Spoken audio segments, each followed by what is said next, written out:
болатын болса, ол дененің үдеуі А әрпімен белгіленетін болса, ал мына вертикаль, яғни егер көзбен не алатын болса, бұл дене әрқашанда жоғары, төмен лақтырған кезде дененің үдеуі, яғни Ж әрпімен.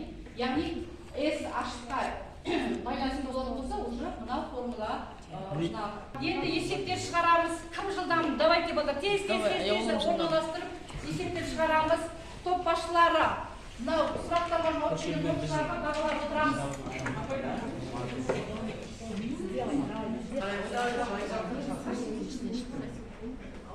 Абай, жақын дейміз. Так,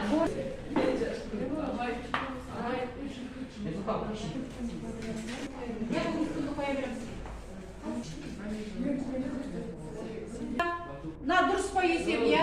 Екінші топтың есебіні бейбарыс жазылады, үшінші топ. Кәні кім жазады? Шарындарға келе ғой. Сен өшірес қылайық, иә?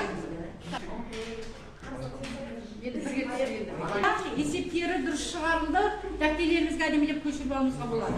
Давайте. Жазып отырмасақ, мына ойларын тап деген тапсырма берем.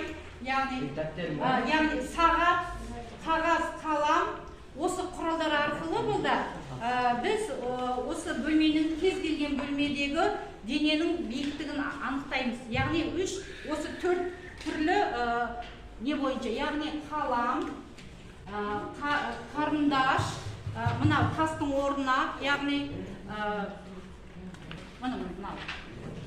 бір парақтан берем. Осы параққа жазасыңдар. Бірінші несін анықтап алуымыз. Анықтап алуымыз ба жоқ, нені істейміз бірінші балдар? Тақтаның секундомер, таспа, қалам, қағаз ба. Болды. Сонымен қалай есептейміз балдар? Кәні? Бір бөлшегін алып, соның биіктігін табуымыз керек, анықтауымыз керек. Яғни біз есікті алдық, осының жоғарыдан бастап биіктігін қазір анықтайтын боламыз. Біз телефонның номерін алдық, сондықтан телефон номермен анықтайтын боламыз.